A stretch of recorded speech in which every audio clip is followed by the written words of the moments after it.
All right, what's up, guys? Welcome back to the channel, Too Easy Sports Betting. I'm Trice Too Easy. Guys, if you're new here, hit the subscribe button. You've been here, give me a thumbs up, leave a comment anything. It helps me and my channel a lot.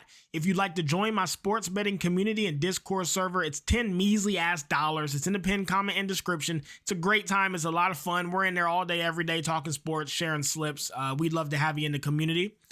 And if you'd like access to my exclusive promo offers, sportsbooks offers, SmartStake Outlier, free trials, things like that, it's all in the pinned comment and description as well. All the tools I use and books I use. Okay, guys, we'll get right into it. Full show. We'll review yesterday's NBA results. We'll do a bad beat, big winner, player props, and then we'll get into each game. I'll dissect them. I'll cap them the best way that I can to try to make you guys as much money as possible. Before we get into the video, guys, I'm dead. I'm tired as can be, man. This NBA is killing me. My kids get up so early. What happens is I'm up watching basketball till like 1 a.m., 1:30 every night, it feels like. Then the kids get up at 7:30 ready to rock. And then last night, MLB went on till like 3 a.m. I was trying to watch that game. So like at this point, guys, I'm cooked. I need sleep. I'm trying to stay awake. I'm off a bunch of straight dark coffee and probably grab me a Red Bull, do anything. I got to motivate myself to go to the gym too, which I just have no energy. But nah, we'll see. We'll get through it and hopefully pop some melatonin and just go to sleep tonight, not watch no sports. All right, let's get into it. To review yesterday, 6 wins, 4 losses, not bad. Quite a few of these were some plus money plays and a pretty good day. Go up a couple units and pew pew, congratulations. Not bad at all. NBA's going pretty good so far. As far as the bad beat, this was posted by Miss Shari in the Discord. Just imagine playing 20 innings and not getting a hit. How ass are you, George? You idiot. They need to investigate him. Can we FBI tag Cash Patel and let him know that we need to investigate George Springer, because there is no way he did not get a hit in 20 innings. There is just no way. That's a brutal beat. I'm very sorry. Guy named Darian posted this winner in the Discord, 15 to 450. Crack their ass. That's a great slip. Beautiful. Reeves and Donovan was an absolute sweat. So was Denny. He ended up cashing all the. I know he thought that ticket ain't have no chance of hitting, but came through for him late. I'm sad they benched Austin Reeves. I had him at 45. I also cashed him at 40, but I had him for 45 as well. And they benched him with like 2 minutes. They should have left him in there and let him get 45. Anyways, as far as the player props for today, guys, you guys know I'm on them blocks and steals market. Y'all know how I do. First prop, Kelly Oubre Jr. to get a block. He's already got 3 blocks in 3 games. He's versus the Wizards, so Lord knows they're terrible and are going to allow blocks. Head-to-head, he's got a nice history. He hit 2 when he saw him, so I like his chances. And you get a plus 125. It's just too high. And then I'm going to be on Steph Curry to get a block at plus 150. Guys, this season he already has 4 blocks in 3 games, and head-to-head he's done pretty well versus the Clippers in the past. I expect a fast-paced, high-scoring game with a bunch of shots. It should give his little annoying, he like a little annoying rat, keep jumping up trying to block shots. He just like a gnat. He just doesn't go away. I'm quite sure he'll get a block or 2 tonight. So for this price, I'm all over that. So anyways, without further ado, let's get right into the slate and cap these games. We got a small slate. Let's talk about it. First game, and by the way, guys, I'm still using last season's stats. I am going to update this tomorrow. Tomorrow, these numbers will be updated for this season. Like, for instance, this season so far, the Wizards are actually the #1 scoring offense. Believe it or not, I mean, not the Wizards, I'm sorry, the Hornets. They are the #1 scoring offense. Right now, I think this shows them being like the 29th. They are #1 in scoring this season so far. It's like there are some drastic changes that we've got to go over, but we need more data and a bigger sample size. I want to get these last few games in, and then tomorrow I will update it with 2025 current season stats. I'm a little nervous though to do it that early. Just because the data pool is so small. Like maybe I wait another week. I'm not certain. I just want to let you guys know I'm still doing last year's stats. Maybe I'll update them tomorrow. I might wait till next Monday just to get more data. Okay, guys? Also, one other thing I want to say. I know I'm rambling. Guys, the reason I win so often, the reason I'm very good at sports betting, I don't overthink things. I use the KISS method. I like to keep it simple, stupid. I live by that. Keep it as simple as possible. When I'm capping games, I know you guys like tell people to check the injury reports, and I agree it is important. But guys, something you all have to understand is any injury is already baked into the odds. Any injury is already baked into the spread. Any back-to-back is already baked into the spread. Any home field advantage is already baked into the spread. Anything we know, any information we have, the sports books have times 10. There is nothing we know that they don't know, guys. So the reason I cap the way I do, and I just keep it simple, and I just look at, well, who's the better team? I've ran these analytics through AI, which I pay for the most expensive version of AI, 2 different ones that there are. I pay like $600 a month just for my AI because I use it to run all my business, to run basically everything at this point. I've ran millions and millions of simulations between which stats are most important, correlating to wins, and I've pulled tons of data, and I plug it all in via Excel spreadsheets. I plug it all in, and then it runs the sims, and then you can also have like ChatGPT or Grok or whatever one you use. They can deep dive and find the most efficient stats which correlate to wins, and then I came up with these 5. These are the most important stats that correlate to those things.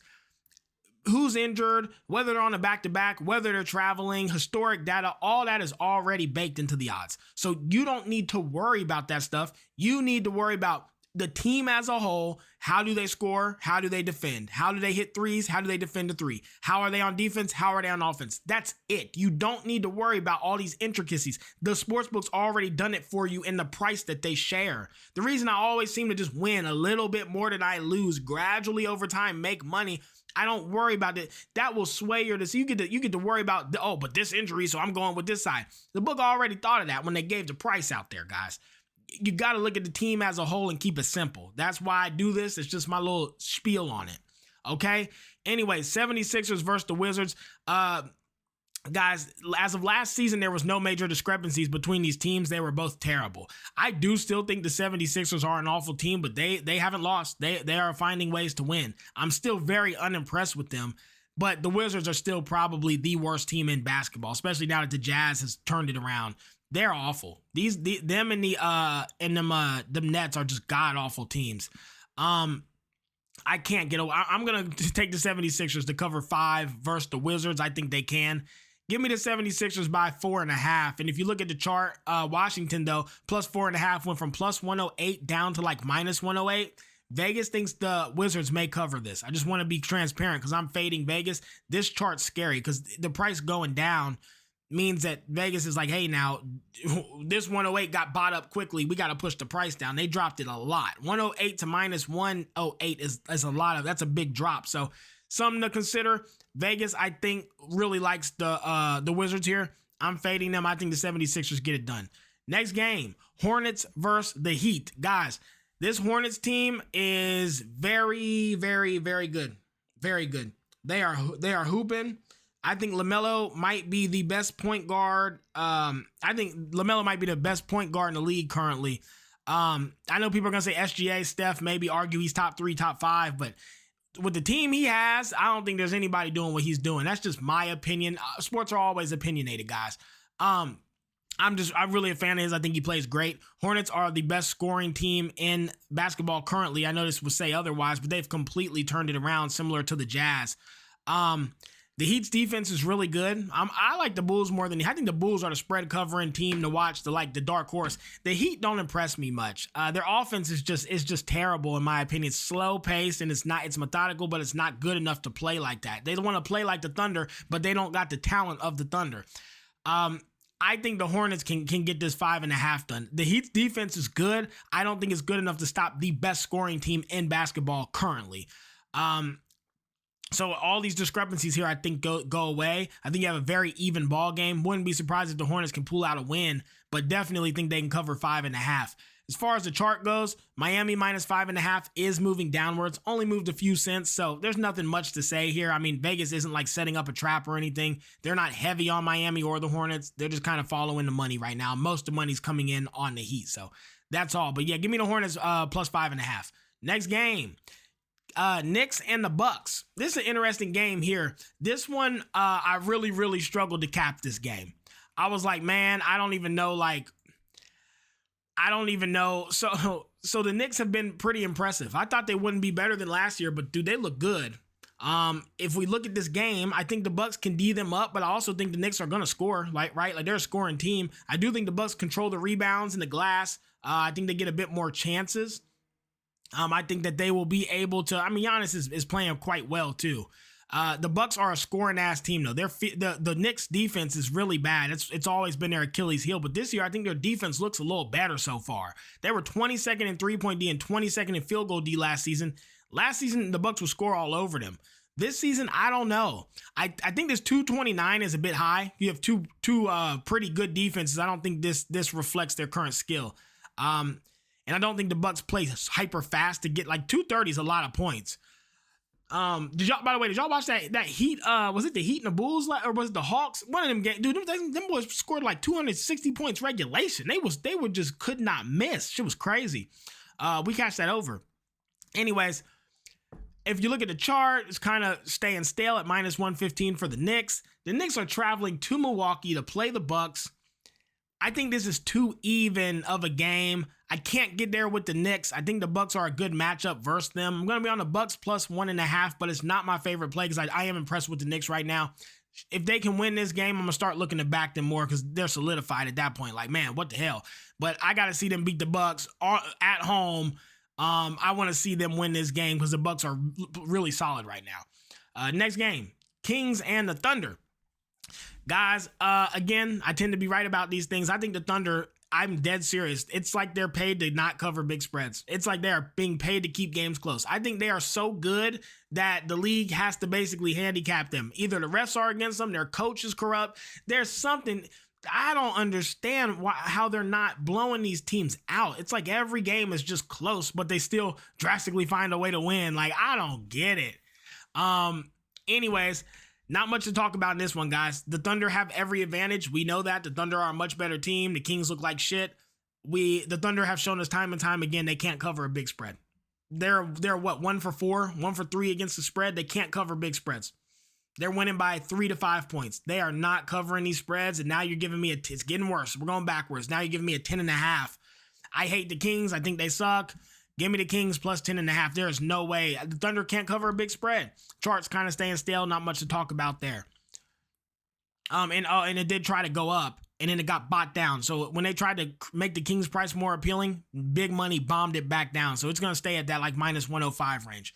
Next game. Final game of the night, Clippers and the Warriors. Again, I'll be up till fucking 1 a.m. I got to go to sleep, man. I ain't going to be able to watch this one, but I really do want to watch this game. Clippers and Warriors. Big discrepancies. Clippers 3-point offense, the Warriors 3-point defense. The Warriors 3-point D is ass. Clippers can really shoot the 3 ball. They're a good looking team, guys, but the Warriors are also another really high scoring offense right now. Their numbers are no longer like this. They're like a top 5 offense team right now. Their defense also looks a lot better. I think you have a very even matchup in this game. You got the Clippers on the road to see the Warriors. The Warriors have been impressive, but they are on a back-to-back. But again, it's baked into the odds already. What do you do? This one was the hardest game that I found on the slate to cap. What I decided to do, guys, I like the over 224.5. I think both these are just some scoring ass teams. This number is no longer the case for the Warriors. They're scoring a lot. They look good. Clippers look good.